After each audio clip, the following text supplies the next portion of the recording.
Hello friends, welcome back to another lecture on statics IQ. स्टैटिक्स आईक्यू में आप सभी का स्वागत है। दोस्तों, जैसा कि आप सभी को पता है, आपकी कल 10 जनवरी से आप सभी की एसएससी जीडी के एग्जामिनेशन का आगाज होने वाला है। दोस्तों, आप सभी का जिस क्षण का इंतजार था वह क्षण कल से आने वाला है। जी हाँ, कल 10 जनवरी से आप सभी की एसएससी जीडी की एग्जामिनेशन का आगाज होने वाला है। दोस्तों, आपको यहाँ पे जो इसी एग्जाम को मद्देनजर रखते हुए आप सभी के लिए जो बैच लॉन्च किया गया था, स्पेशल वर्दी बैच, इस स्पेशल वर्दी बैच के मद्देनजर हम आप सभी के लिए जो जीके जीएस के पीवाई के क्वेश्चन है, चाहे हिंदी के पीवाई के क्वेश्चन है, आप सभी को यहाँ पे उपलब्ध करवाए जा रहे हैं। तो दोस्तों, मैं आशा करता हूँ आप सभी के लिए जो स्पेशल वर्दी बैच लॉन्च किया गया था वह आपसे कल से आरंभ होने वाली एग्जामों में काफी यहाँ पे कारगर साबित होने वाला है। तो दोस्तों, हम यहाँ पे एनालिसिस करते हैं 2021 में एसएससी जीडी के द्वारा पूछे गए तमाम क्वेश्चनों का यहाँ पे रियल एनालिसिस करते हैं और उनसे संबंधित किस प्रकार के क्वेश्चन और आपको पूछे जा सकते हैं, उन सभी की दोस्तों आपको जो टॉप पीवाई की एमसीक्यू है उनके द्वारा आपको यहाँ पे शानदार तैयारी करवाई जाने वाली है। और दोस्तों, यदि आज आप हमारे चैनल से जुड़े हैं तो चैनल को सब्सक्राइब करके बेल आइकन पे प्रेस कर लीजिएगा, ताकि आपने जो सपना देख रखा है 2023 में वर्दी पहनने का,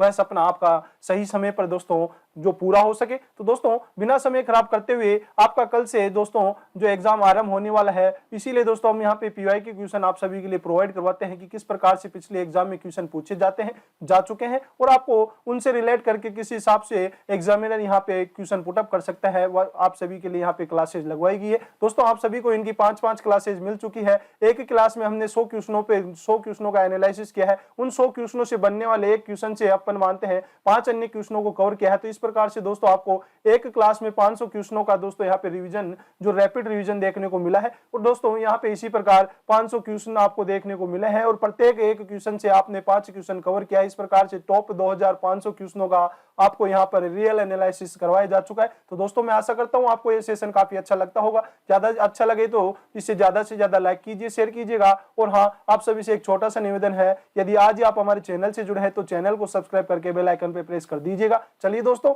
बिना समय खराब करते हुए आज के प्रथम क्वेश्चन की ओर प्रस्थान करते हैं। प्रथम क्वेश्चन दिया गया है आप सभी के सामने, स्क्रीन पे है। निम्नलिखित में से कौन सा एक केंद्रीय स्तर का कर है जिसे वस्तु एवं सेवा कर में शामिल कर दिया गया है? तो दोस्तों, यहाँ पे जो ऐसा किस केंद्रीय स्तर का ऐसा कौन सा कर है जिसे जीएसटी में शामिल कर दिया गया है? तो दोस्तों, जो उत्पाद शुल्क होता है, उत्पाद कर होता है, इसे जीएसटी में शामिल कर दिया गया है। यहाँ से आपको ऑप्शन नंबर 1 राइट होता है। अब यहाँ से हम बात करते हैं जीएसटी। तो जीएसटी पे बात करें तो जीएसटी की फुल फॉर्म होती है गुड्स एंड सर्विस टैक्स। जी हाँ, गुड्स एंड सर्विस टैक्स इसकी फुल फॉर्म होती है। गुड्स एंड सर्विस टैक्स इसकी फुल फॉर्म होती है। आपको पता होना चाहिए, वस्तु एवं सेवा कर इसकी फुल फॉर्म होती है। जीएसटी को लागू किया गया 1 जुलाई 2017। जी हाँ, 1 जुलाई 2017 को इसे लागू किया गया है। दोस्तों, किस समिति की सिफारिश पर इसे लागू किया गया है? तो विजय केलकर समिति की। जी हाँ, विजय केलकर समिति की सिफारिश पर, विजय केलकर समिति की सिफारिश पर इसे लागू किया गया है। आपको यह भी पता होना चाहिए। और ये जो जीएसटी कर है, यह एक प्रकार का अप्रत्यक्ष कर है। जी हाँ, यह एक अप्रत्यक्ष कर है। आपको यह समस्त या जीएसटी से संबंधित फैक्ट पता होना चाहिए। चलिएगा, आगे बढ़ते हैं और अगले इंपॉर्टेंट क्वेश्चन पर बात करते हैं। अगला इंपॉर्टेंट क्वेश्चन है मूसा पैराडिसिका एक जो वैज्ञानिक नाम है, इसका सामान्य प्रचलित नाम क्या है? तो दोस्तों, ये मूसा पैराडिसिका जो नाम दिया गया है कि कौन से दोस्तों दिए गए ऑप्शन का यहाँ पे वैज्ञानिक नाम है, साइंटिफिक नाम है? तो दोस्तों, यहाँ पे आपको ऑप्शन दिया गया है तरबूज। तो सबसे पहले हम बात करते हैं तरबूज का जो वाटरमेलन होता है, इसका वैज्ञानिक नाम, साइंटिफिकेशन नाम जो क्या होता है? तो इसे दोस्तों कहा जाता है, इसे कहा जाता है सिट्रुलस लेंटस। जी हाँ, सिट्रुलस लेंटस इसे कहा जाता है। तो दोस्तों, तरबूज का वैज्ञानिक नाम होता है सिट्रुलस लेंटस। अब आपको ऑप्शन में दिया गया है सेब। एप्पल का जो वैज्ञानिक नाम होता है उसे मेलस कहा जाता है। जी हाँ, एप्पल का जो वैज्ञानिक नाम होता है इसे मेलस कहा जाता है। केले का जो वैज्ञानिक नाम है वह आपको दिया गया है ऑप्शन में मूसा पैराडिसिका। जी हाँ, मूसा पैराडिसिका जो कहा जाता है वह केले का साइंटिफिक नाम को कहा जाता है। और दोस्तों, अंत में दिया गया है चौथे ऑप्शन में अमरूद, गवावा।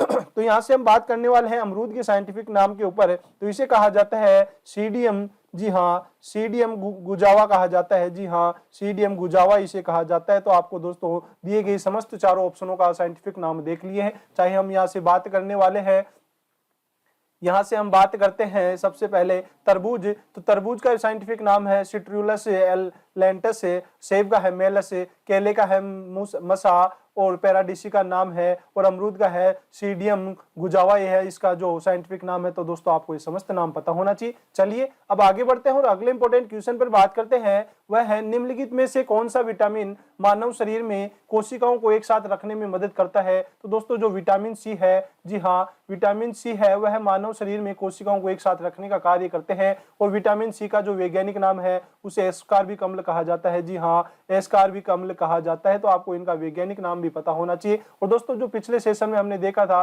कि इन सभी का जो वैज्ञानिक नाम याद करने की ट्रिक थी वह थी रथ पर एक टोपी। जी हाँ रथ पर एक टोपी। तो इससे दोस्तों हम समस्त जो विटामिन होते हैं, यह दोस्तों विटामिन ए का नाम है, यह बी का नाम है, यह साइलेंट रहता है, यह सी का, यह है डी का, यह है ई का और यह है के का। तो इस प्रकार से आपको याद करने की शानदार ट्रिक बताई गई थी। तो दोस्तों विटामिन ए का वैज्ञानिक नाम होता है रेटिनॉल, बी का होता है थैसेथाइमिन, सी का होता है एस्कॉर्बिक अम्ल, डी का होता है कैल्सिफेरॉल, विटामिन ई का जो नाम होता है उसे टेकोफेरॉल, और विटामिन के का नाम जो होता है उसे जो फिनोक्विनोन कहा जाता है। आपको ये वैज्ञानिक नाम पता होना चाहिए। दोस्तों ये आपको पिछले सेशन के अंदर पढ़ाया गया है, जो जीके जीएस पार्ट 4 था उसके अंदर बताया जा चुका है। तो आपने यदि वो सेशन नहीं देखा तो आप हमारे चैनल की प्लेलिस्ट में जाकर वह सेशन देख सकते हैं। अब बात करते हैं विटामिन के। तो विटामिन के जो होता है रक्त का थक्का जमाने में मदद करता है। जी हाँ रक्त का थक्का जमाने में मदद करता है, आपको यह भी पता होना चाहिए। विटामिन ए होता है दोस्तों ये है रतौंधी। जी हाँ इसकी कमी से रतौंधी रोग होता है, और सर्वाधिक जो विटामिन ए पाया जाता है वह गाजर के अंदर पाया जाता है। आपको यह भी पता होना चाहिए कि गाजर के अंदर सर्वाधिक विटामिन ए पाया जाता है। विटामिन ई को सुंदरता का विटामिन कहा जाता है। जी हाँ सुंदरता का विटामिन किसे कहा जाता है, तो सुंदरता का विटामिन विटामिन ई को कहा जाता है। तो आपको ये समस्त फैक्ट पता होना चाहिए। चलिए आगे बढ़ते हैं और अगले इंपॉर्टेंट क्वेश्चन के ऊपर बात करते हैं। बारालाचला दर्रे के दोनों किनारों पर से निकलने वाली दो जलधाराएं चंद्र व भागा निम्न में से कौन सी नदी बनाती है। तो दोस्तों जो बारालाचला दर्रा है हिमाचल प्रदेश में, इससे चेनाब नदी निकलती है। जी हाँ चेनाब नदी निकलती है। अब बात करें हिमाचल प्रदेश के मुख्य दर्रों की, तो सबसे पहले नाम आता है सिप्पी कला दर्रा। जी हाँ हिमाचल प्रदेश में 3 दर्रे प्रमुख है, जिनमें पहला आता है सिप्पी कला दर्रा, और इस सिप्पी कला दर्रे से ही दोस्तों भारत के अंदर सतलज नदी, जी हाँ सतलज नदी भारत के अंदर प्रवेश करती है। वह जो सिप्पी कला दर्रे से प्रवेश करती है, और सिप्पी कला दर्रा कहाँ है, हिमाचल प्रदेश में स्थित। आपको यह पता होना चाहिए। इस सिप्पी कला दर्रे से ही दोस्तों जो भारत के अंदर जो सतलज नदी है वह प्रवेश करती है। फिर दूसरा दर्रे की हम बात करते हैं बारालाचला। जी हाँ बारालाचला दर्रा, बारालाचला दर्रा यह भी हिमाचल प्रदेश का प्रमुख दर्रा है, और इससे दोस्तों कौन सी नदी निकलती है, इस दर्रे से दोस्तों चेनाब नदी निकलती है। जी हाँ चेनाब नदी निकलती है। और तीसरे और अंतिम दर्रे के ऊपर बात करते हैं जो हिमाचल प्रदेश में स्थित है, वह है रोहतांग दर्रा, और इस रोहतांग दर्रे से दोस्तों एक और भारत की प्रमुख नदी निकलती है, उसका नाम है रावी नदी। जी हाँ रावी नदी है जो कि रोहतांग दर्रे से निकलती है। आपको यह भी पता होना चाहिए। हिमाचल प्रदेश के तीनों दर्रों के ऊपर बात कर चुके हैं। चलिए आगे बढ़ते हैं और अगले इंपॉर्टेंट क्वेश्चन के ऊपर बात करते हैं। वह है नवंबर 2020 में निम्नलिखित में से किसे यूनेस्को बायोस्फीयर रिजर्व घोषित किया गया है। तो 2020 में दोस्तों जो पन्ना बायोस्फीयर रिजर्व है यह मध्य प्रदेश में स्थित है। इसे दोस्तों यूनेस्को बायोस्फीयर रिजर्व में घोषित किया गया है, पन्ना बायोस्फीयर रिजर्व, जो कि एमपी मध्य प्रदेश में स्थित है। चलिएगा आगे बढ़ते हैं और अगले इंपॉर्टेंट क्वेश्चन के ऊपर बात करते हैं। भारतीय संविधान के किस संशोधन अधिनियम में राज्य के नीति निर्देशक तत्व के रूप में राज्य से आय, स्थिति, सुविधाओं और अवसरों को असमानता से कम करने की अपेक्षा की गई है। तो दोस्तों यहाँ पे हम बात करते हैं जो नीति निर्देशक तत्व के अंदर जो जोड़ा गया है। सबसे पहले बात करते हैं नीति निर्देशक तत्व की। जी हाँ नीति निर्देशक तत्वों की बात करते हैं तो जो भारत के संविधान में कौन से भाग में नीति निर्देशक तत्वों को शामिल किया गया है। तो दोस्तों नीति निर्देशक तत्वों को भाग 4 में शामिल किया गया है। इस भाग में कौन से आर्टिकल से कितने आर्टिकल तक आता है, तो 36 से 51 तक जो आर्टिकल आते हैं वह नीति निर्देशक तत्वों के अध्ययन आते हैं। और दोस्तों इन जो नीति निर्देशक तत्वों में सबसे मुख्य जो आर्टिकल पूछा जाता है वह आर्टिकल 40। तो आर्टिकल 40 में दोस्तों जो पंचायत होती है, ग्राम पंचायत के गठन के बारे में बताया गया है। जी हाँ ग्राम पंचायत का गठन है, ग्राम पंचायत का गठन। तो दोस्तों यहाँ से एग्जामिनर आपसे इस प्रकार का क्वेश्चन पुटअप कर सकता है कि जो नीति निर्देशक तत्वों में कौन से आर्टिकल के तहत यहाँ पे जो ग्राम पंचायत का गठन किया जाता है। तो दोस्तों जो नीति निर्देशक तत्वों में आर्टिकल 40 है, अनुच्छेद 40 है, इसमें ग्राम पंचायत के गठन के बारे में बताया गया है। तो आपको ये समस्त फैक्ट पता होना चाहिए। तो दोस्तों दिए गए ऑप्शन का यहाँ पे आंसर होता है ऑप्शन नंबर ए। 44वीं जो संविधान संशोधन होता है उसके तहत राज्य के निर्देशित तत्वों के दोस्तों राज्य से आय के बारे में हम यहाँ से जानकारी प्राप्त कर सकते हैं। चलिए आगे बढ़ते हैं और अगले इंपॉर्टेंट क्वेश्चन के ऊपर बात करते हैं। एशिया में सौर ऊर्जा द्वारा संचालित पहला कपड़ा मिल जल्द ही कहां चालू होगा। तो दोस्तों जो सौर ऊर्जा से संचालित पहला कपड़ा मिल यहाँ पे कहाँ पे आरंभ होने वाला है, तो दोस्तों महाराष्ट्र, जी हाँ महाराष्ट्र के अंदर दोस्तों सौर ऊर्जा के द्वारा, जी हाँ सौर ऊर्जा के द्वारा यहाँ पे संचालित पहली कपड़ा मिल होने वाली, जो कि ऑप्शन नंबर 3 आपका यहाँ से राइट होने वाला है। चलिएगा आगे बढ़ते हैं और अगले इंपॉर्टेंट क्वेश्चन के ऊपर बात करते हैं। निम्नलिखित में से कौन सा संग्रहालय कटक में है, तो दोस्तों यहाँ पे आपको 4 ऑप्शन दिए गए हैं, 4 संग्रहालय दिए गए। हम यहाँ से देखने वाले चारों संग्रहालय का जो वर्तमान स्थिति है वह कहाँ पे है। भारतीय संग्रहालय की बात की जाती है तो भारतीय संग्रहालय है जो वेस्ट बंगाल, जी हाँ वेस्ट बंगाल कलकत्ता में स्थित, आपको पता होना चाहिए कि जो भारतीय संग्रहालय है वेस्ट बंगाल कलकत्ता में है। राष्ट्रीय संग्रहालय की बात की जाती है तो दिल्ली, जी हाँ नई दिल्ली में स्थित, आपको यह भी पता होना चाहिए राष्ट्रीय संग्रहालय नई दिल्ली में है। भारतीय संग्रहालय कलकत्ता पश्चिम बंगाल में है। और नेताजी जन्म स्थान संग्रहालय है जो कि यहाँ पे कहाँ पे, कटक उड़ीसा के अंदर, जी हाँ कटक उड़ीसा के अंदर स्थित, आपको यह क्वेश्चन पूछा गया था ऑप्शन में। और अब यहाँ से बात करने वाले हैं चौथे ऑप्शन की, सालार जंग संग्रहालय, सालार जंग संग्रहालय कहाँ स्थित है, तो दोस्तों ये तेलंगाना हैदराबाद में स्थित है। आपको ये दोस्तों समस्त संग्रहालय पता होना चाहिए। एग्जामिनर अब यहाँ से घुमा कर किस प्रकार भी चारों में ऑप्शन में दोस्तों क्वेश्चन पुटअप कर सकता है। भारतीय संग्रहालय कलकत्ता में स्थित है, राष्ट्रीय संग्रहालय नई दिल्ली में स्थित है, नेताजी जन्म स्थान संग्रहालय कटक उड़ीसा में स्थित है, और सालार जंग संग्रहालय है जो कि हैदराबाद तेलंगाना में स्थित है। आपको यह समस्त फैक्ट पता होना चाहिए। चलिए आगे बढ़ते हैं और अगले इंपॉर्टेंट क्वेश्चन के ऊपर बात करते हैं। राष्ट्रीय जूट नीति देश में तैयार की गई थी जिसका उद्देश्य उत्पादकता में वृद्धि, गुणवत्ता में सुधार, किसानों के लिए जूट की अच्छी कीमतें सुनिश्चित करना तथा प्रति हेक्टेयर उपज में वृद्धि करना थी। तो दोस्तों जो राष्ट्रीय जूट नीति होती है, जी हाँ राष्ट्रीय जूट नीति के बारे में बात करें तो राष्ट्रीय जूट नीति आती है वह जो 2005 के अंदर तैयार की गई थी, जी हाँ 2005 में तैयार की गई थी। और इस जूट नीति को तैयार करने का मुख्य उद्देश्य इस प्रकार रखा गया था कि जूट की कृषि में उत्पादकता में वृद्धि हो, गुणवत्ता में काफी सुधार हो, और जो किसानों के लिए जो वहां पे रकम मिलती है उसकी जूट की अच्छी कीमत मिल सके। और वहां पे दोस्तों एक और मुख्य उद्देश्य रखा गया था राष्ट्रीय जूट नीति का, वह है कि प्रति हेक्टेयर उपज में काफी वृद्धि हो। तो दोस्तों यहाँ पे राष्ट्रीय जो जूट नीति थी वह 2005 में जो तैयार की गई थी। तो यहाँ से आपका ऑप्शन नंबर 1 राइट होता है। चलिए आगे बढ़ते हैं और अगले इंपॉर्टेंट क्वेश्चन के ऊपर बात करते हैं। शिरोमणि गुरुद्वारा प्रबंधक समिति जिसे SGPC को कहा जाता है, मुख्य निकाय के रूप में नियंत्रण प्रदान करने के लिए देश में सिख गुरुद्वारा अधिनियम पारित किया गया। तो दोस्तों यहाँ से हम बात करते हैं सिख गुरुद्वारा अधिनियम, जी हाँ सिख गुरुद्वारा अधिनियम। तो ये जो सिख गुरुद्वारा अधिनियम है यह किस वर्ष पारित किया गया, तो दोस्तों बात करते हैं 1925, जी हाँ 1925 के अंदर सिख गुरुद्वारा अधिनियम पारित होता है। और इसमें दोस्तों कहा जाता है कि जो शिरोमणि गुरुद्वारा प्रबंधक समिति है उसको दोस्तों निकाय को नियंत्रण करने के लिए यहाँ पे एक अधिनियम बनाया जाता है। उसको दोस्तों किस प्रकार से संचालित किया जाने वाला है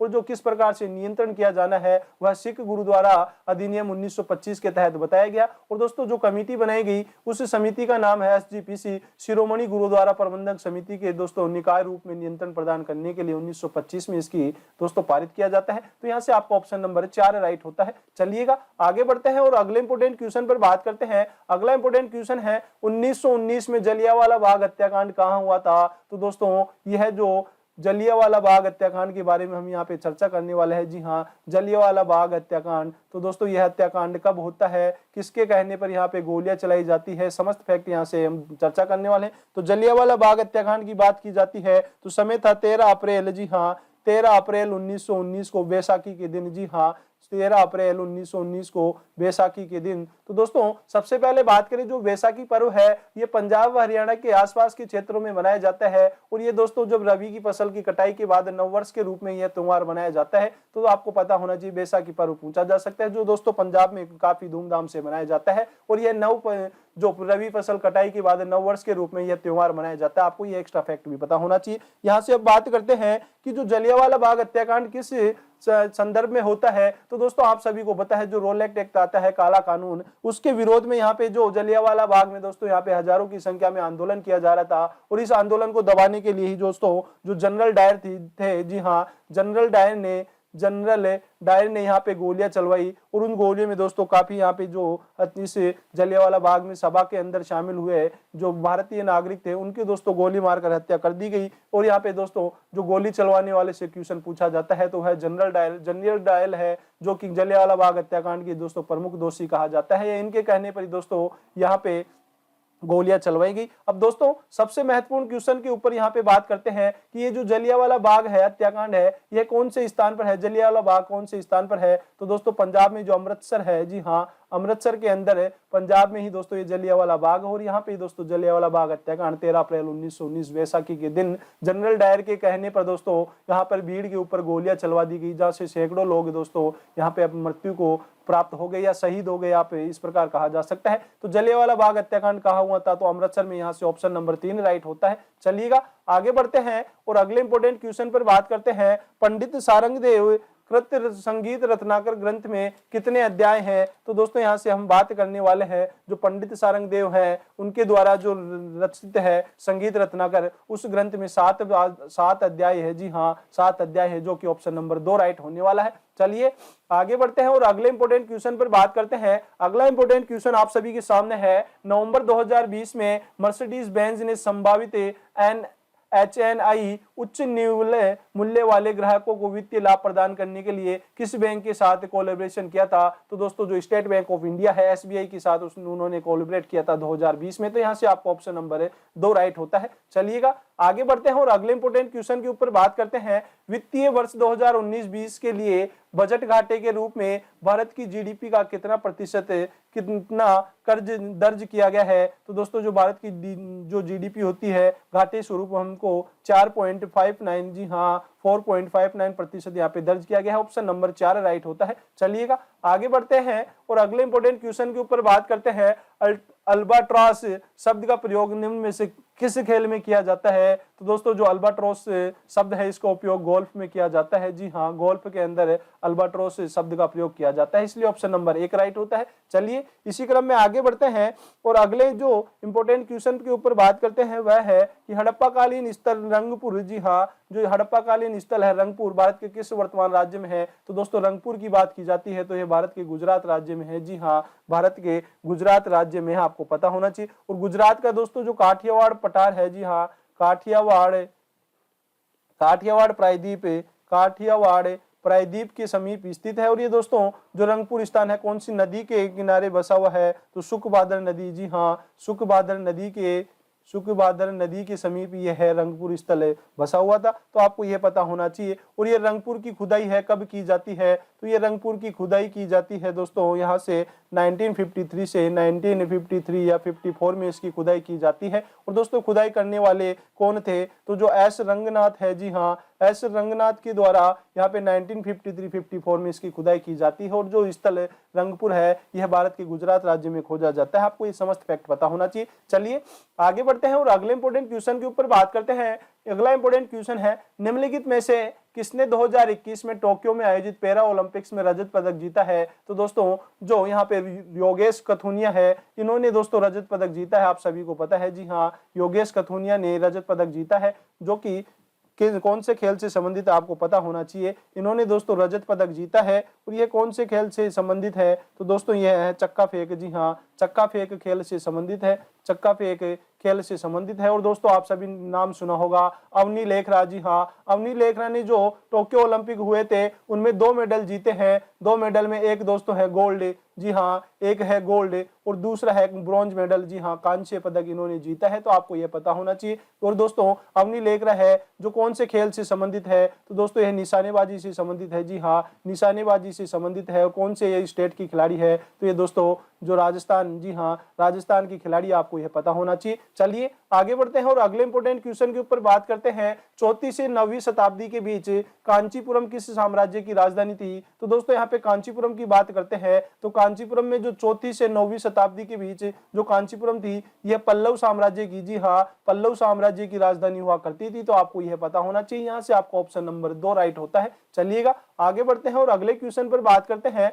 अक्टूबर 2020 में भारत के किस राज्य में पहली जल विमान सेवा शुरू की गई थी? तो दोस्तों जो भारत के जो कौन से राज्य में पहली जल विमान सेवा शुरू की गई थी, जिसे दोस्तों इस जल विमान सेवा को सीप्लेन भी कहा जाता है। जी हाँ, सीप्लेन सेवा भी कहा जाता है। तो यह सेवा शुरू करने वाला भारत का पहला राज्य बनता है गुजरात। जी हाँ, गुजरात राज्य के अंदर गुजरात भारत का पहला राज्य है जिसमें सीप्लेन सेवा या कहा जाए जल विमान सेवा शुरू की जाती है। तो यहाँ से आपका ऑप्शन नंबर 3 राइट होता है। चलिएगा आगे बढ़ते हैं और अगले क्वेश्चन पर बात करते हैं। निम्नलिखित में से कौन सा कथन सही नहीं है? सही है दोस्तों, सही कथन बताना है 4 ऑप्शन में। तो पहले बात करते हैं, सर्वोच्च न्यायालय का न्यायाधीश उपराष्ट्रपति को त्याग पत्र सौंपता है। जी नहीं, सर्वोच्च न्यायालय का न्यायाधीश राष्ट्रपति को अपना त्याग पत्र सौंपता है। सर्वोच्च न्यायालय का न्यायाधीश प्रधानमंत्री को अपना त्याग पत्र सौंपता है। जी नहीं, राष्ट्रपति को सौंपता है। सर्वोच्च न्यायालय का न्यायाधीश राष्ट्रपति को अपना त्याग पत्र सौंपता है। बिल्कुल राइट है, ऑप्शन नंबर 3 राइट होता है। चलिए दोस्तों, यहां से आपका आंसर ऑप्शन नंबर 3 होता है। आगे बढ़ते हैं और अगले क्वेश्चन के ऊपर बात करते हैं। निम्नलिखित में से कौन सी पुस्तक सुधा मूर्ति द्वारा लिखी गई है? तो दोस्तों यहाँ पे कौन सी पुस्तक सुधा मूर्ति के द्वारा लिखी गई है? तो दोस्तों जो सुधा मूर्ति है यह मशहूर लेखक है और इनके द्वारा महाश्वेता, जी हाँ, महाश्वेता पुस्तक लिखी गई है। तो आपको यह पता होना चाहिए, ऑप्शन नंबर 4 राइट होता है। चलिएगा आगे बढ़ते हैं और अगले इंपोर्टेंट क्वेश्चन के ऊपर बात करते हैं।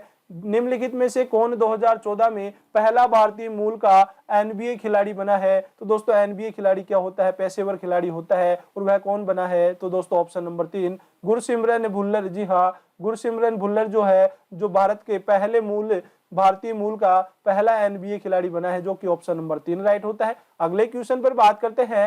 एफएम रेडियो को पेटेंट कराने का श्रेय निम्नलिखित में से किसे दिया जाता है? तो दोस्तों जो एफएम रेडियो है इन्हें पेटेंट कराने का श्रेय किसे दिया गया है? तो एडविन एच आर्मस्ट्रांग। जी हाँ, एडविन एच आर्मस्ट्रांग को इसका श्रेय दिया जाता है। और एडविन एच आर्मस्ट्रांग ने एफएम रेडियो को पेटेंट कराने में इनकी महत्वपूर्ण जो योगदान रहा। चलिए आगे बढ़ते हैं और अगले क्वेश्चन पर बात करते हैं। शून्य बजट प्राकृतिक खेती में कौन सा राज्य अग्रणी रहा? तो सबसे पहले तो हम यहाँ पे बात करने वाले हैं कि शून्य बजट प्राकृतिक खेती किसे कहा जाता है। तो दोस्तों शून्य बजट प्राकृतिक खेती को समझने के लिए इस प्रकार से समझ सकते हैं कि जो शून्य बजट प्राकृतिक खेती होती है, इस कृषि पद्धति में बजट शब्द जो है, बजट शब्द से आशय है यहाँ पे खर्च, और जो बजट शब्द दिया गया है यह बजट शब्द यहाँ पे दोस्तों खर्च को प्रदर्शित करता है। जी हाँ, जो बजट शब्द है खर्च को प्रदर्शित करता है। शून्य बजट खेती के बारे में हम यहाँ पे बात करते हैं, जो बिना किसी रासायनिक, जी हाँ, बिना किसी रासायनिक उर्वरक व खाद के, बिना किसी रासायनिक उर्वरक व जो खाद की जो खेती की जाती है, बिना किसी रासायनिक उर्वरक और खाद के बिना जो शून्य बजट खेती है जो की जाती है, कृषि पर बल देती है। जी हाँ, यह जो है शून्य बजट प्राकृतिक खेती होती है वह बिना किसी रासायनिक उर्वरक व खाद के दोस्तों यहाँ पे कृषि को बल देती है, और इस कृषि पद्धति में खर्च शून्य आता है। जी हाँ, जब कृषि पद्धति में रासायनिक उर्वरक का खर्चा नहीं होगा, खाद का खर्चा नहीं होगा, तो यह एक प्रकार से दोस्तों शून्य खर्च यहाँ पे आने वाला है। और दोस्तों यहाँ पे बात की जाती है कि जो भारत में इस कृषि पद्धति का प्रचलन है, जो भारत में शून्य बजट कृषि जो प्राकृतिक खेती होती है इसका प्रचलन होता है दक्षिण भारत में काफी अधिक है। और दक्षिण भारत के दोस्तों जो राज्य है कर्नाटक व आंध्र प्रदेश। जी हाँ, कर्नाटक व आंध्र प्रदेश के अंदर इसकी प्रमुख खेती की जाती है। तो दोस्तों यहाँ पे सबसे ज्यादा कर्नाटक में की जाती है, इसलिए यहाँ पे हम इसको प्रथम वरीयता देंगे। तो यहाँ पे दोस्तों यहाँ से आपका आंसर होने वाला है कर्नाटक। और दोस्तों शून्य बजट जो प्राकृतिक कृषि को पहचान दिलाने में महत्वपूर्ण भूमिका किसकी रहती है? तो इस शून्य बजट प्राकृतिक खेती को पहचान दिलाने में सबसे मुख्य पहचान दिलाने में भूमिका रहती है, उनका नाम है सुभाष पालेकर। जी हाँ, सुभाष पालेकर के द्वारा ही दोस्तों इस शून्य बजट कृषि खेती को काफी पहचान दिलाई गई। तो आपको यह नाम भी पता होना चाहिए। चलिए आगे बढ़ते हैं और अगले इंपोर्टेंट क्वेश्चन के ऊपर बात करते हैं। अगला इंपोर्टेंट क्वेश्चन है, निम्नलिखित में से कौन सी पुस्तक आर के नारायण के द्वारा लिखी गई? तो दोस्तों आर के नारायण भारत के मशहूर लेखक है और इनके द्वारा स्वामी, जी हाँ, इनके द्वारा लिखी गई, दिए गए ऑप्शन के आधार पर स्वामी एंड फ्रेंड्स पुस्तक इनके द्वारा लिखी गई। तो आपको यह पता होना चाहिए, ऑप्शन नंबर 2 राइट होता है। चलिए आगे बढ़ते हैं और अगले क्वेश्चन पर बात करते हैं। मैराथन में आधिकारिक रूप से कितनी दूरी तय करनी होती है? तो दोस्तों जो मैराथन होती है उसमें आधिकारिक रूप से दोस्तों जो दूरी तय की जाती है वह 26 मील होती है। जी हाँ, 26 मील के अलावा थोड़ा कुछ होता है जो दोस्तों 385 गज। जी हाँ, 26 मील 385 गज दूरी तय करनी होती है, जो कि ऑप्शन नंबर 4 में दिया गया है। तो आपका यहाँ से आंसर ऑप्शन नंबर 4 राइट होता है। चलिएगा अगले क्वेश्चन पर बात करें। जनवरी 2021 तक प्राप्त जानकारी के अनुसार कृषि लागत और मूल्य आयोग के द्वारा कितने तिलहनों के लिए न्यूनतम समर्थन मूल्य की सिफारिश की गई है? तो यहाँ पे दोस्तों 7 तिलहनों, जो 7 तिलहनों के प्रकार है उनके लिए न्यूनतम समर्थन मूल्य की सिफारिश की गई है। तो यहाँ से आपका ऑप्शन नंबर 3 राइट होता है। चलिएगा अगले क्वेश्चन पर चर्चा करते हैं। अगला क्वेश्चन है, निम्नलिखित में से कौन 1861 में भारतीय पुरातत्व सर्वेक्षण के महानिदेशक बने और उन्हें प्राय भारतीय पुरातत्व के जनक कहा जाता है? तो दोस्तों यहाँ पे बात होती है एएसआई। एएसआई को कहा जाता है भारतीय पुरातत्व, जी हाँ, भारतीय पुरातत्व सर्वेक्षण, पुरातत्व सर्वेक्षण। तो दोस्तों जो भारतीय पुरातत्व सर्वेक्षण है इसकी स्थापना कब होती है? तो 1861 में इसकी स्थापना होती है और 1861 में ही दोस्तों इसके जो अध्यक्ष बनाए जाते हैं वह अलेक्जेंडर कनिंघम को बनाया जाता है। जी हाँ, अलेक्जेंडर कनिंघम को बनाया जाता है और अलेक्जेंडर कनिंघम दोस्तों इसके अध्यक्ष बनते हैं। और यहाँ पे दोस्तों कई जगह पे खुदाई की जाती है और कई सभ्यताओं को खोजा जाता है। तो दोस्तों जो भारतीय पुरातत्व सर्वेक्षण की स्थापना 1861 में, अध्यक्ष बनाए जाते हैं अलेक्जेंडर कनिंघम, जो कि दोस्तों ऑप्शन नंबर 1 में दिया गया है। तो यहाँ से आपका आंसर 1 होता है। चलिएगा आगे बढ़ते हैं और अगले क्वेश्चन पर बात करते हैं। भारतीय संविधान का अनुच्छेद 51A, जी हाँ 51A किससे संबंधित है? तो दोस्तों यहाँ पे बात की जाती है जो भारतीय संविधान का भाग है 4A, इसके अंदर जो मूल कर्तव्य जोड़े गए हैं, जी हाँ मूल कर्तव्य जोड़े गए हैं। और ये दोस्तों भाग तो 4A है, जी हाँ भाग 4A है। जब अनुच्छेद की बात करते हैं, आर्टिकल की बात करते हैं, तो आर्टिकल आता है दोस्तों 51A। और 51A में दोस्तों मूल कर्तव्य जोड़े गए हैं, जो कि मूल संविधान में 10 मूल कर्तव्य हुआ करते थे, लेकिन उन्हें बढ़ाकर दोस्तों वर्तमान संविधान में 11 मूल कर्तव्य कर दिए गए हैं। तो दोस्तों आपको ये एक्स्ट्रा फैक्ट भी पता होना चाहिए। 51A आर्टिकल 51A में हो है जो है मूल कर्तव्य। तो दोस्तों ऑप्शन नंबर 2 राइट होता है। चलिए आगे बढ़ते हैं और अगले क्वेश्चन पर बात करते हैं। 2020 में भारत में पहली बार हिम तेंदुआ की गणना निम्नलिखित में से किस राज्य ने आरंभ की थी? तो दोस्तों जो हिम तेंदुआ की गणना की गई थी वह यूके, यूनाइटेड किंगडम नहीं है दोस्तों, उत्तराखंड के द्वारा की गई थी। जी हाँ उत्तराखंड के द्वारा की गई थी हिम तेंदुआ संरक्षण की दोस्तों वहां पे बनाया गया है और गणना भी वहां पे की गई है। तो यहाँ से आपका ऑप्शन नंबर 4 राइट होता है। अगले क्वेश्चन पर बात करते हैं। अगला क्वेश्चन है, हेपेटाइटिस बी देश में होने वाला एक जानलेवा संक्रमण है। तो दोस्तों जो हेपेटाइटिस बी है, हेपेटाइटिस जो रोग होता है वह यकृत को प्रभावित करता है। जी हाँ यकृत को प्रभावित करता है। तो यकृत दोस्तों यहाँ पे ऑप्शन नंबर 2 में दिया गया है। तो यहाँ से आपका आंसर होता है ऑप्शन नंबर 2। चलिए आगे बढ़ते हैं और अगले क्वेश्चन पर बात करते हैं। 1810 ईस्वी के आसपास ब्रिटेन द्वारा आयात किए जाने वाले नील में भारतीय नील की हिस्सेदारी लगभग कितनी रखी गई थी? तो दोस्तों जो भारतीय नील की हिस्सेदारी उस समय हुआ करती थी 1810 में, वह 95% हुआ करती थी, जो कि दोस्तों ऑप्शन नंबर 3 में दिया गया है। तो यहाँ से आपका आंसर ऑप्शन नंबर 3 होता है। फिर बात करते हैं अगले इंपॉर्टेंट क्वेश्चन पर कि संविधान सभा को अस्थायी संसद के रूप में किस वर्ष परिवर्तित किया गया था? तो दोस्तों जब हमारा संविधान बनकर तैयार होता है लगभग उसी समय दोस्तों जो भारतीय संविधान सभा को अस्थायी संसद के रूप में परिवर्तित किया जाता है। तो हमारा संविधान 1950 में, जी हाँ 1950 में लागू होता है। और उस समय ही दोस्तों जब संविधान बनकर तैयार होता है तो भारत की जो संविधान सभा थी जिसने संविधान का निर्माण किया है उसे ही दोस्तों अस्थायी संसद के रूप में परिवर्तित कर दिया जाता है। तो ऑप्शन नंबर 4 राइट होता है। चलिएगा अगले इंपॉर्टेंट क्वेश्चन पर बात करते हैं। उस भूमि का वैज्ञानिक नाम क्या है जिस पर फसलें उगाई जाती है? तो दोस्तों जिस भूमि पर फसलें उगती है उसे जो कृषि भूमि कहा जाता है। जी हाँ कृषि भूमि कहा जाता है। तो आपको यह भी पता होना चाहिए कृषि भूमि किसे कहा जाता है। जिस जमीन पर फसलें उगाई जाती है उसे कृषि भूमि कहा जाता है। यहाँ से आपका ऑप्शन नंबर 2 राइट होता है। फिर अगले क्वेश्चन पर बात करते हैं। अगला क्वेश्चन है, the India way strategies for an uncertain world book के लेखक कौन है? तो दोस्तों जो भारत के अभी वर्तमान में विदेश मंत्री है एस जयशंकर। जी हाँ एस जयशंकर के द्वारा यह पुस्तक लिखी गई है जिसका नाम है the India way strategies for an uncertain world. जी हाँ ये पुस्तक का नाम है और यह जो भारत के अभी विदेश मंत्री है एस जयशंकर उनके द्वारा लिखी गई है। तो यहाँ से ऑप्शन नंबर 3 राइट होता है। अगले क्वेश्चन पर बात करते हैं। अगला क्वेश्चन है, दारा शिकोह के पिता का नाम क्या था? तो दोस्तों शाहजहां का पुत्र है दारा शिकोह। जी हाँ शाहजहां का पुत्र है दारा शिकोह।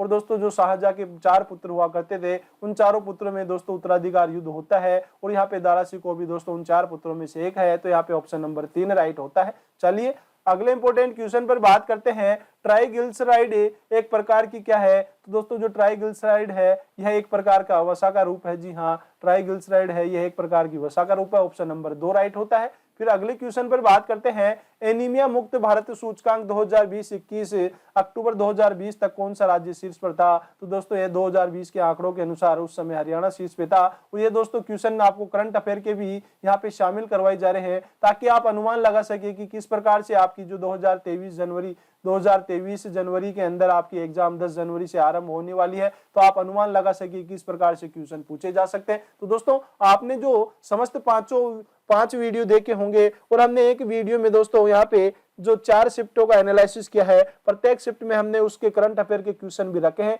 ताकि आप अनुमान लगा सके कि जो एग्जामिनर है किस प्रकार के करंट से क्वेश्चन पूछा करता है। और दोस्तों यदि आपको करंट अफेयर में किसी प्रकार की समस्या है तो आप हमारे चैनल की प्लेलिस्ट में जाकर जो 2022 के मोस्ट इंपोर्टेंट करंट अफेयर है उसकी क्लास ले सकते हैं। आपको समस्त मोस्ट इंपोर्टेंट करंट अफेयर वहां पढ़ाए गए हैं, चाहे वह नोबेल से हो, भारत रत्न से हो, पद्म पुरस्कार से हो, जो दिया जाने वाला साहित्य पुरस्कार से हो। इस प्रकार से दोस्तों जो खेल में जो पुरस्कार दिया जाता है उससे भी क्लास ली गई है। वर्तमान में नियुक्तियां किसकी क्या हुई है, फीफा वर्ल्ड कप से दोस्तों यहाँ पे समस्त आपको जो मुख्य टॉपिक है जहां से क्वेश्चन पूछे जाने की प्रोबेबिलिटी काफी अधिक होती है, सभी क्वेश्चन यहाँ पे आपको पूछेंगे। तो वहां पे आप प्ले लिस्ट में जाकर दोस्तों वहां पे देखकर रिवीजन कर सकते हैं। चलिए अगले इंपोर्टेंट क्वेश्चन पर बात करते हैं। अगला इंपोर्टेंट क्वेश्चन है 1774 ईस्वी में भारत के पहले डाकघर की स्थापना कहां की गई थी? तो दोस्तों जो भारत के पहले डाकघर की स्थापना कहां की गई थी, तो दोस्तों स्थापना किसने की थी, तो उसके बारे में बात करते हैं। वॉरेन हेस्टिंग ने दोस्तों इसकी स्थापना की थी।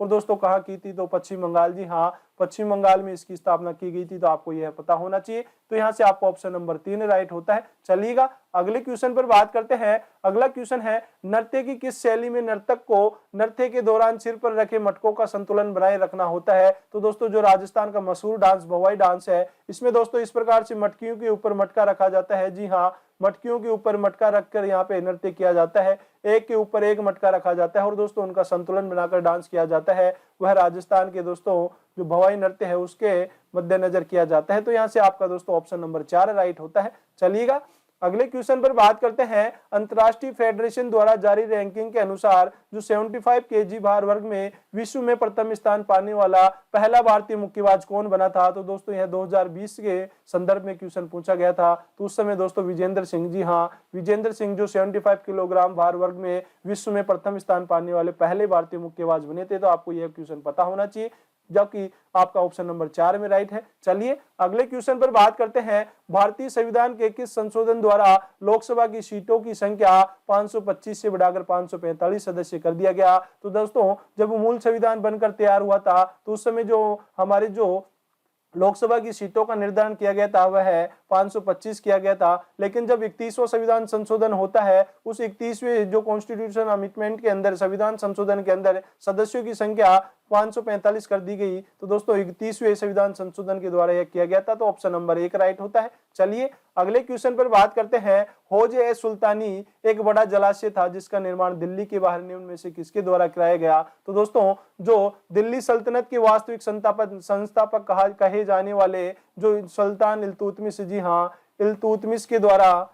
सुल्तान इल्तुतमिश के द्वारा दोस्तों इसका निर्माण करवाया गया। और दोस्तों इल्तुतमिश को ही दिल्ली सल्तनत का वास्तविक संस्थापक कहा जाता है। जी हाँ, दिल्ली सल्तनत का वास्तविक संस्थापक इन्हें ही कहा जाता है, वास्तविक संस्थापक इन्हें कहा जाता है। लेकिन दोस्तों जो संस्थापक है वह दिल्ली सल्तनत के वह कुतुबुद्दीन ऐबक है, जिन्होंने 1206 ईस्वी में दोस्तों जो दिल्ली सल्तनत की स्थापना करते हैं। और जो पहले राजवंश की स्थापना गुलाम वंश, और गुलाम वंश के संस्थापक भी कुतुबुद्दीन ऐबक है। और दोस्तों जो इल्तुतमिश है इन्हें गुलाम का गुलाम कहा जाता है। जी हाँ, जो मोहम्मद गोरी हुआ करते थे, मोहम्मद गोरी के गुलाम थे दोस्तों ऐबक, और ऐबक के गुलाम होते हैं इल्तुतमिश। जी हाँ, इल्तुतमिश ऐबक के गुलाम होते हैं, इसलिए दोस्तों इनका नाम है गुलाम के गुलाम। जी हाँ, इल्तुतमिश का जो नाम है वह इन्हें गुलाम का गुलाम भी कहा जाता है। जी हाँ, गुलाम का गुलाम भी कहा जाता है। तो दोस्तों आपको यह पता होना चाहिए एक्स्ट्रा फैक्ट। तो यहाँ से आपका ऑप्शन नंबर 4 राइट होता है। चलिए अगले इंपोर्टेंट क्वेश्चन के ऊपर बात करते हैं। आयुष्मान भारत प्रधानमंत्री जन आरोग्य योजना के बारे में निम्नलिखित में से कौन सा कथन गलत है?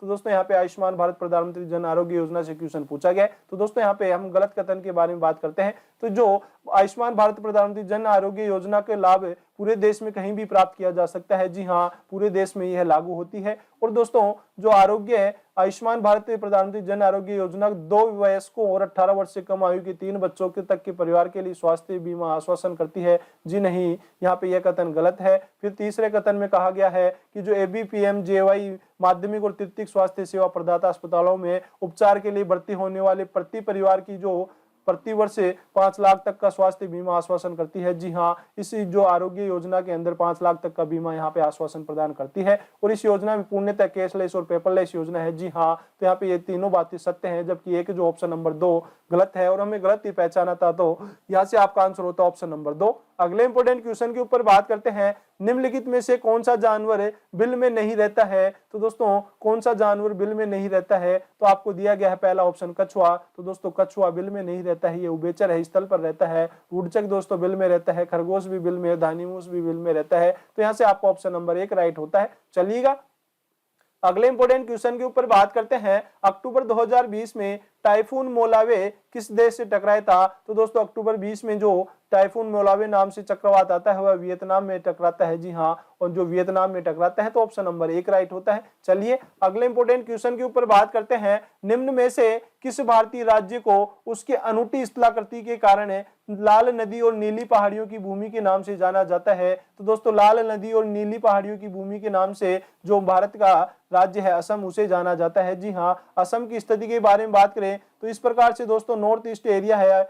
इस नॉर्थ ईस्ट एरिया के अंदर दोस्तों असम की स्थिति के बारे में बात करते हैं, यह तो आ जाता है अरुणाचल प्रदेश। जी हाँ, अरुणाचल प्रदेश आ जाता है, यहाँ पे नागालैंड, यहाँ पे मणिपुर, यह मिजोरम है, यह त्रिपुरा है, और यहाँ पे दोस्तों यह मेघालय है। और ये जो मेघालय के बाद में दोस्तों यह जो स्टेट यहाँ से लेकर दोस्तों ये स्टेट ये एरिया बसता है, यह एरिया दोस्तों असम का आता है। जी हाँ, यह एरिया असम का है। तो दोस्तों इस असम को ही लाल नदी और नीली पहाड़ियों की भूमि के नाम से जाना जाता है। तो दोस्तों यहाँ से आपका ऑप्शन नंबर 4 होता है। यह अरुणाचल प्रदेश है, यह जो स्टेट है नागालैंड है, यह जो स्टेट है मणिपुर है, मणिपुर के बाद में आता है मिजोरम है, मिजोरम इधर आता है, यह त्रिपुरा है। जी हाँ, त्रिपुरा है। और इन स्टेट जो स्टेट दिए गए हैं इन्हें ही दोस्तों 7 सिस्टर कहा जाता है। दोस्तों यहाँ पे बात करें अरुणाचल प्रदेश 1, नागालैंड 2, मणिपुर 3, मिजोरम 4, त्रिपुरा है 5, और यहाँ से मेघालय 6 और असम है 7। इस प्रकार से जो ये नॉर्थ ईस्ट एरिया है, जी हाँ NE नॉर्थ ईस्ट एरिया है, इन्हें 7 सिस्टर्स कहा जाता है। जी हाँ, 7 सिस्टर्स ही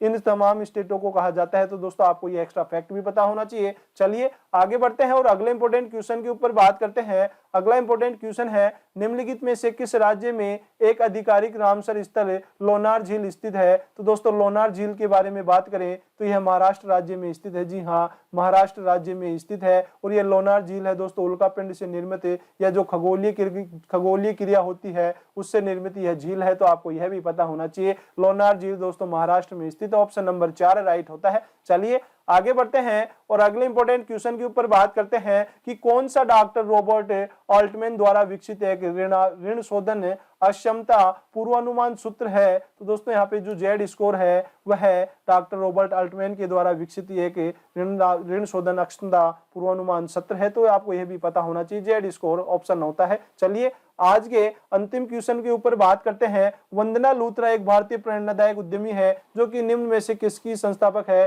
तो दोस्तों जो वंदना लूथरा है, जी हाँ वंदना लूथरा के ऊपर बात करते हैं तो वंदना लूथरा है एक भारतीय प्रेरणादायक उद्यमी है। जी हाँ, वंदना लूथरा एक भारत की मुख्य उद्यमी है और इन्होंने दोस्तों जो स्थापना की थी वह VLCC हेल्थ केयर, जी हाँ VLCC हेल्थ केयर की स्थापना की थी। VLCC हेल्थ केयर की स्थापना की थी वह वंदना लूथरा ने की थी। तो आपको यह पता होना चाहिए, ऑप्शन नंबर 4 राइट होता है। तो दोस्तों आज के सेशन में हमने देखा कि किस प्रकार से 2021 में दोस्तों क्वेश्चन पूछे गए हैं जीके जीएस से। जी हाँ, जीके जीएस से किस प्रकार से क्वेश्चन पूछे गए हैं उनमें दोस्तों हमने जो कई शिफ्टों का यहाँ पे एनालिसिस किया है, उन एनालिसिस के आधार पर दोस्तों आपको उन टॉपिक से किस प्रकार से क्वेश्चन और पुटअप कर सकते हैं उसके बारे में चर्चा की है। आपको यदि ये सेशन अच्छा लगा है तो ज्यादा से ज्यादा लाइक कीजिएगा, ज्यादा से ज्यादा शेयर कीजिए अपने दोस्तों को, भाइयों के पास जिन सभी आपके दोस्तों भाइयों ने सपना देख रखा है 2023 में वर्दी पहनने का, उन सभी के पास ये आपको क्लास शेयर करनी है ताकि वह भी दोस्तों ये क्लास देखकर जो अपनी कंपटीशन में है दावेदारी मजबूती से रख सके। तो दोस्तों